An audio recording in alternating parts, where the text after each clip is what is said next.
వివిధ వార్తాపత్రికల్లో వచ్చిన ముఖ్యాంశాలపై చర్చించడానికి పొలిటికల్ అనలిస్ట్ శ్రీనాథ్ రెడ్డి గారు ఉన్నారు. శ్రీనాథ్ రెడ్డి గారు నమస్తే అండి. నమస్తే మేడం.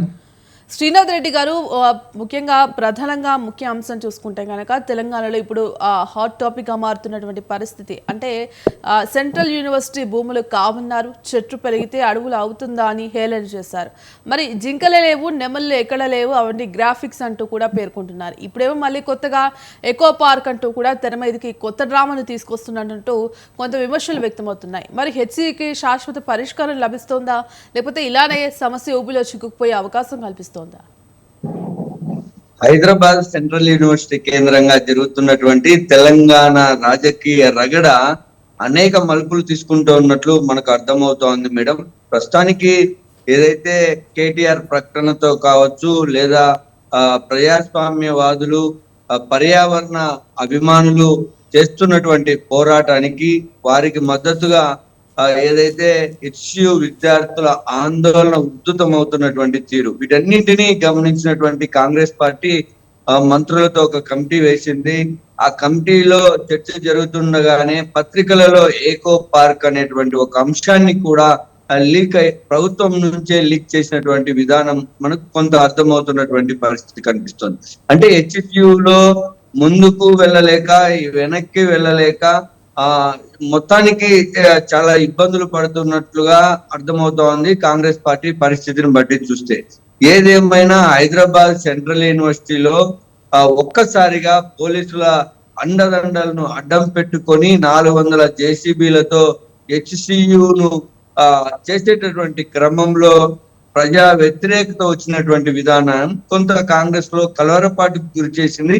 ఇంత ప్రజా వ్యతిరేకత అంటే విద్యార్థుల నుంచి వ్యతిరేకత వస్తుందని భావించి ఉండొచ్చు, కానీ పర్యావరణవేత్తలు, విద్యార్థులు, ప్రజా సంఘాలు, వివిధ రాజకీయ పార్టీల తో సంబంధం లేని జనరల్ పబ్లిక్ నుంచి కూడా కాంగ్రెస్ పార్టీ పైన, హెచ్సియు భూముల వ్యవహారం పైన వచ్చింది. ఇది పర్యావరణ సమతుల్యాన్ని దెబ్బతీసే విధంగా కాంగ్రెస్ పార్టీ ముందుకెళ్ళబోతా ఉంది. దీని ద్వారా డబ్బులు సంపాదించాలన్నటువంటి ఒక దుష్టమైనటువంటి సాంప్రదాయాన్ని కొనసాగించే క్రమంలోనే ఇది చేస్తా ఉన్నటువంటి వార్తలు వచ్చిన తర్వాత కాంగ్రెస్ పార్టీ కొంత అంతర్మదనం చెందినట్లుగా కనిపిస్తుంది. దాంతో మంత్రుల సబ్ కమిటీ వేసింది. కమిటీ రిపోర్ట్ ఇవ్వకముందే ఈ రోజు కూడా బట్టి విక్రమార్కతో సమావేశాలు జరగబోతా ఉన్నాయి. ఈ రోజు వాళ్ళ పూర్తిగా ఇంకా దానిపైన చర్చించే అవకాశం కనిపిస్తుంది. అయినప్పటికీ నిన్నటి నుంచే కాంగ్రెస్ ప్రభుత్వం ఏదైతే ప్రభుత్వ పెద్దల నుంచి ఇక్కడ ఏకో పార్క్ నిర్మాణానికి కాంగ్రెస్ పార్టీ చర్యలు తీసుకోబోతా ఉంది అన్నటువంటి ఒక వార్తను ప్రముఖంగా స్ప్రెడ్ చేయడం ద్వారా పర్యావరణాన్ని సమతుల్యంలో కాంగ్రెస్ పార్టీ లేదా రేవంత్ రెడ్డి సర్కార్ కూడా జాగ్రత్త వహిస్తా ఉంది.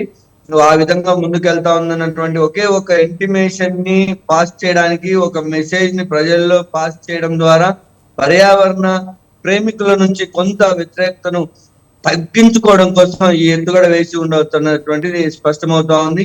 మొత్తానికి అటు బీఆర్ఎస్ కావచ్చు, బీజేపీ కావచ్చు, దీనిపైన కేంద్రానికి ఫిర్యాదు చేయడం, ఆ కేంద్ర మంత్రి నుంచి కొన్ని అనుకూలమైనటువంటివి అంటే ప్రతిపక్షాలకు అనుకూలమైనటువంటి ప్రకటనలు ఇప్పించుకోవడంలో సఫలం అవడంతో కాంగ్రెస్ పార్టీ చుట్టూ కూడా హెచ్సియు వివాదము ముందుకెళ్లేటట్లు కనిపించలేదు.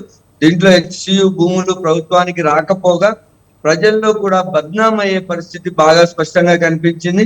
అందులో భాగంగానే యూటర్న్ తీసుకోలేని పరిస్థితుల్లో సబ్జెక్ట్ డైవర్షన్ కోసం గ్రీనరీ పెంచే ప్రయత్నం కాంగ్రెస్ పార్టీ చేస్తోంది. తమ అధినేత రాహుల్ గాంధీ దీనిపైన అనేక పోరాటాలు చేశారు అన్నటువంటి ఒక ఇంటిమేషన్ తీసుకొస్తూనే ఏకో పార్క్ నిర్మాణానికి సంబంధించినటువంటి ప్రకటన, ఇది రాజకీయ ఎత్తుగడలో భాగం.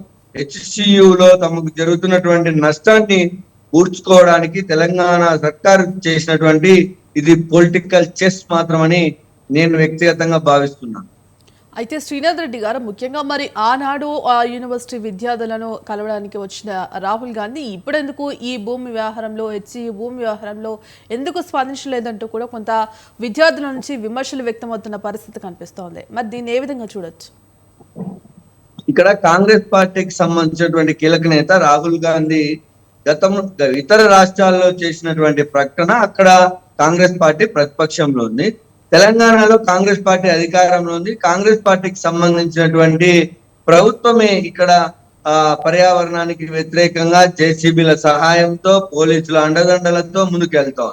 కాబట్టి పార్టీ పరంగా రేవంత్ రెడ్డి సర్కార్ని గాని రేవంత్ రెడ్డితో గాని రాహుల్ ఇంటర్నల్ గా మాట్లాడొచ్చేమో గాని బహిరంగంగా తమ పార్టీకి ఉన్నటువంటి ప్రభుత్వం పైన ఏ నాయకుడు విమర్శలు చేయడు. అందులో భాగంగానే రాహుల్ గాంధీ కూడా మౌనం దాల్చి ఉంటాడు. ఒకవేళ రాహుల్ గాంధీ నిజంగా పర్యావరణాన్ని రక్షించాలన్న ఆకాంక్ష ఉన్న నేత అయితే ఖచ్చితంగా రేవంత్ రెడ్డి సర్కార్కి తన నిర్ణయాన్ని తెలియజేసి మనం గతంలో ఇటువైపు చేస్తున్నటువంటి పోరాటాలు ఇప్పుడు మనకు జరుగుతున్నటువంటి వాటిపైన కొంత గ్యాప్ ఉంది కాబట్టి దాన్ని సరి చేసుకునే ప్రయత్నం చేయని కూడా చెప్పి ఉండవచ్చు. అయితే శ్రీనాథ్ రెడ్డి గారు ఇక ముఖ్యంగా ఇటు 400 ఎకరాలకు ఈ భూమి అమ్మితే 30,000 కోట్ల వరకు వస్తాయని కూడా ప్రభుత్వం అంచనా వేస్తోంది. మరి ఈ నేపథ్యంలో ప్రభుత్వం దగ్గర ఖజానా లేదు కాబట్టి ఈ భూముల అమ్మకాలు అమ్మాలని నిర్ణయించుకున్నట్టు భావిస్తుందంటూ కూడా కొంత విమర్శ వ్యక్తమవుతుంది. అంటే ఇది ఎంతవరకు వాస్తవం అంటారు? దీనిపైన అటు కాంగ్రెస్ సర్కార్ కూడా ఎలాంటి ప్రకటన చేయలేదు కాబట్టి మనం వీటిని లోతుగా విశ్లేషణ చేయాల్సి ఉంటది. ఇది కొంత మనం ఈ డిబేట్ లో మాట్లాడిన వాస్తవాలు తెలుసుకుని మాట్లాడితే బాగుంటుంది. కాబట్టి మొత్తానికి ప్రభుత్వాలు ప్రజలకు ఎన్నికల సమయంలో మేనిఫెస్టోల రూపంలో ఇచ్చినటువంటి హామీలను నెరవేర్చుకోవడానికి ప్రజల నుంచి పన్నులు వసూలు చేసి డెవలప్ చేసేటువంటి మార్గం కాకుండా ఎక్కువగా ప్రభుత్వ ఆస్తులను తాకట్టు పెట్టో ప్రభుత్వ ఆస్తులను అమ్మకాలు చేసో ఆ విధంగా వాళ్ళ యొక్క ఇచ్చినటువంటి హామీలను నెరవేర్చుకునే బాట పడుతూ ఉన్నారు. బహుశా తెలంగాణలో కాంగ్రెస్ సర్కార్ కూడా ఆ విధంగా ఆలోచన చేసి ఉండవచ్చు, కానీ దాంట్లో ఉన్నటువంటి నిజానిజాలు ఎంత అన్నటువంటిది కొంత తేలాల్సి ఉంటది. దానికి సంబంధించినటువంటి ఆరోపణలు చేస్తున్నటువంటి ప్రతిపక్షాలు కూడా వాటికి సంబంధించినటువంటి ఆధారాలను బయట పెట్టాల్సినటువంటి అవసరం ఉంది. ఏదైతే రాజకీయ ఆరోపణలకే పరిమితం అవుతూ ప్రజలని లేదా సమాజాన్ని తెలంగాణ సమాజాన్ని గందరగోళపరిచేటటువంటి పరిస్థితుల నేపథ్యంలో అటు ప్రతిపక్షాలకు బాధ్యత ఉంది. రేవంత్ రెడ్డి సర్కారు ప్రభుత్వ భూములను అమ్మకానికి పెట్టినటువంటి వివరాలను బయట పెట్టాలి. ఒకవేళ నిజంగా ప్రతిపక్షాలు చేస్తున్నటువంటి ఆరోపణలలో వాస్తవాలు లేకపోతే కాంగ్రెస్ సర్కారు దానికి బాధ్యత తీసుకొని తాము భూములను అమ్మలేదని అమ్మబోమని స్పష్టమైనటువంటి ప్రకటన చేయాల్సినటువంటి అవసరం అయితే ఎంతైనా ఉంది మేడం. అయితే శ్రీనాథ్ రెడ్డి గారు ఇక మరో అంశం చూసుకుంటే ఇటు ప్రొఫెసర్ల విషయానికి వస్తే ప్రొఫెసర్లకు పునరావాస కేంద్రాలుగా మార్చొద్దు అంటూ కూడా నిన్న వైస్ ఛాన్సలర్ల సమావేశంలో సీఎం రేవంత్ రెడ్డి ఈ వ్యాఖ్యలు చేస్తున్నట్టుగా కనిపిస్తోంది. దీన్ని ఏ విధంగా చూడొచ్చు అంటారు? విశ్వవిద్యాలయాలు విద్యార్థులకు ఉపయోగపడేలాగా ఉండాలి. వారి యొక్క నైపుణ్యాన్ని పెంచాలి. ఉద్యోగాలకు వెళ్ళినప్పుడు ఆ నైపుణ్యాలు వారికి ఉద్యోగాలు రావడానికి ఉపయోగపడాలి తప్ప విద్యార్థుల సంక్షేమం కోసం విద్యార్థుల భవిష్యత్ కోసం నిర్మితం అవుతున్నటువంటి విశ్వవిద్యాలయాలు కొందరికి ఉపాధి అంటే ప్రొఫెసర్లకి రిటైర్డ్ అయినటువంటి వారికి ఇంకా అక్కడ కొనసాగించేలాగా లేదా స్కిల్ లేనటువంటి వారిని అక్కడ నియమించుకునేలా తయారు కావద్దన్నటువంటి రేవంత్ రెడ్డి సూచనను విద్యార్థి లోకంతో పాటు ఏదైతే విశ్వవిద్యాలయాల పరిరక్షణ కోసం పాటుపడుతున్నటువంటి విద్యావేత్తల నుంచి ప్రశంసలు అందుతున్నటువంటి పరిస్థితి అయితే స్పష్టంగా కనిపిస్తోంది. విశ్వవిద్యాలయాలలో జరుగుతున్నటువంటి లోపభూయిష్టమైనటువంటి వ్యవస్థను తెలంగాణ ముఖ్యమంత్రి రేవంత్ రెడ్డి సూటిగా చెప్పడాన్ని చాలా మంది హర్షిస్తా ఉన్నారు. ఈ విషయంలో రేవంత్ రెడ్డికి మద్దతుగా అండగా నిలబడాల్సినటువంటి అవసరం అటు విద్యార్థి లోకానికి ఇటు విద్యావేత్తలకు ఖచ్చితంగా ఉందని చెప్పవచ్చు.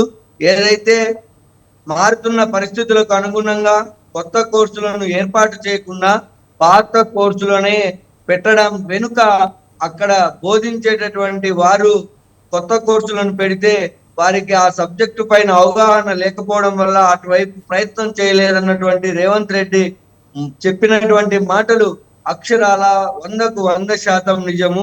దాంట్లో రేవంత్ రెడ్డి మరొక సూచన కూడా చేశారు. దానిని కూడా స్వాగతించాల్సినటువంటి అవసరం ఉంది.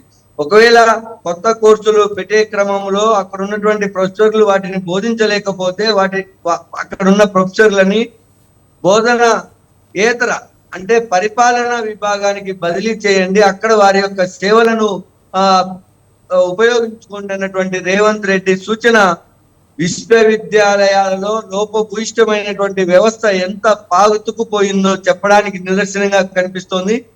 ఇది తెలంగాణ సర్కారు మాటలకే పరిమితం కాకుండా రేవంత్ రెడ్డి విశ్వవిద్యాలయాలలో జరుగుతున్నటువంటి అవినీతి పైన, కొత్త కోర్సుల రూపకల్పనలో జరుగుతున్నటువంటి నిర్లక్ష్యం పైన రిటైర్డ్ అయినా అక్కడే పాతుకుపోయి నేటి సమాజానికి అనుకూలమైనటువంటి సబ్జెక్టు నేర్చుకోకుండా మూస ధోరణితో ఉన్నటువంటి అధ్యాపక సిబ్బంది పైన ఆయన చేసినటువంటి మాటలకి, వ్యాఖ్యలకి కట్టుబడి తాను విశ్వవిద్యాలయాలలో మార్పులకు శ్రీకారం చుట్టాలి. ఆ శ్రీకారం చుట్టే విధానం భారతదేశంలోని అన్ని రాష్ట్రాలకి ఆదర్శంగా ఉండేలాగా ఆయన చేయాలన్నటువంటిది మాత్రం ఆయనకు తెలంగాణ సమాజం నుంచి కూడా ఆయనకు వినిపిస్తున్నటువంటి మాట. అయితే శ్రీనాథ్ రెడ్డి గారు ముఖ్యంగా ఇటు ఉపాధ్యాయులకు కూడా సరైన నిధులు, నియామకాలపై కూడా నివేదిక అందజేయాలంటూ కూడా ఇప్పటికే సూచించినట్టుగా తెలుస్తుంది. మనం చూస్తున్నాం ఇటు గ్రామీణ ప్రాంతాల్లో విద్యార్థులకు సరైన బోధనలు లేనటువంటి పరిస్థితి కనిపిస్తుంది. పాఠశాలలో సరైన పాఠశాలలు కూడా లేనటువంటి పరిస్థితి కనిపిస్తోంది. మరి ఈ నేపథ్యంలో కూడా విద్యాశాఖపై కూడా సీఎం సమీక్ష నిర్వహించి విద్యా ప్రమాణాలపై కొంత మెరుగైన సూచనలు, చర్యలు తీసుకోవాలంటూ కూడా కొంత ఆందోళన అయితే వ్యక్తమవుతున్నట్టుగా తెలుస్తోంది. మరి ఈ సమావేశంలో ఇప్పటికే విద్యార్థులు ఈ విద్యా ప్రమాణాలపై సమీక్ష నిర్వహించే అవకాశం కనిపిస్తుందంటారా? విద్యా వ్యవస్థ ప్రక్షాళనకు తెలంగాణ సర్కార్ నడుము బిగించడం చాలా శుభ పరిణామం. అయితే ఇది మాటల వరకే పరిమితం అవుతుందా, చేతల వరకు వెళ్తుందా అన్నటువంటిది మనం చూడాల్సినటువంటి అవసరం ఉంది. రేవంత్ రెడ్డి మాటల మాంత్రికుడు అని అంటారు. భారతదేశంలోనే మంచి వక్తలుగా చెప్పుకునేటువంటి అతి కొద్ది మంది నాయకులలో, పొలిటీషియన్స్ లలో రేవంత్ రెడ్డి ఒకడు. ఆ ధోరణిలో మాటల ద్వారా, తన యొక్క ఉపన్యాసాల ద్వారా తెలంగాణ సమాజాన్ని మభ్యపెట్టే ప్రయత్నం చేస్తా ఉన్నాడా? నిజంగా విద్యా వ్యవస్థ ప్రక్షాళనకు శ్రీకారం చుట్టడానికి కంకణం కట్టుకున్నాడు అన్నటువంటిది రాబోయే రోజుల్లో రేవంత్ రెడ్డి సర్కారు ముందుకెళ్తున్నటువంటి తీరును బట్టి అర్థమవుతోంది. ఏదేమైనా నిన్న రేవంత్ రెడ్డి ముఖ్యమంత్రి హోదాలో చేసినటువంటి ప్రకటన చాలా శుభ పరిణామం. విద్యా వ్యవస్థ ప్రక్షాళన కావాల్సిందే. లోపభూయిష్టమైనటువంటి విద్యా వ్యవస్థ ద్వారా ఉపాధి, ఉద్యోగ అవకాశాలు చాలా కుంటుపడతా ఉన్నాయి. వాటిని మెరుగుపరచడానికి అవసరమైనటువంటి పాఠ్య ప్రణాళికలను కూడా మార్చాల్సినటువంటి అవసరం ఉంది. చదువుకున్నటువంటి చదువుకు, చేసే ఉద్యోగాలకు పొంతనలేని సమాజంలో బతుకుతున్నటువంటి నిరుద్యోగ యువత ఈరోజు చాలా కొట్టుమిట్టాడుతున్నటువంటి పరిస్థితి కనిపిస్తోంది. ఉద్యోగ ఉపాధి అవకాశాల కల్పనే ధ్యేయంగా పాఠ్య ప్రణాళికలను తయారు చేయాల్సినటువంటి అవసరం ఉంది. సమాజానికి దగ్గరగా ఉండేలాగా, సమాజంలో మెరుగైన జీవనం సాగే విధంగా ఉపయోగపడేలాగా పాఠ్య ప్రణాళికలను తయారు చేయాలి. విద్యార్థుల మేధస్సును పెంచాలి. ఉద్యోగ ఉపాధి అవకాశాలతో పాటు విద్యార్థులు చదువుతున్నటువంటి చదువు 10 మంది ఉపాధి కల్పించడానికి ఉపయోగపడేలాగా గొప్ప అత్యున్నటువంటి వ్యక్తులను తయారు చేసే విధంగా ముందుకెళ్ళాలి. ఆ విధమైనటువంటి ప్రేరణ నిన్న రేవంత్ రెడ్డి మాట్లాడినటువంటి మాటల్లో కనిపించింది. వాటిని చేతల్లో చూపాల్సినటువంటి అవసరం ఉంది. ఖచ్చితంగా ఒకవేళ కాంగ్రెస్ పార్టీ, రేవంత్ రెడ్డి ఈ విషయంలో కొద్దిగా వెనుకడుగు వేసే ప్రయత్నం జరిగితే మాత్రం ప్రతిపక్షాలు పోరాడాలి. ఆయన చెప్పిన మాటను నెరవేర్చేందుకు ప్రతిపక్షాలు కూడా సహకరించాల్సినటువంటి అవసరం ఉంటుందని నా ఉద్దేశం.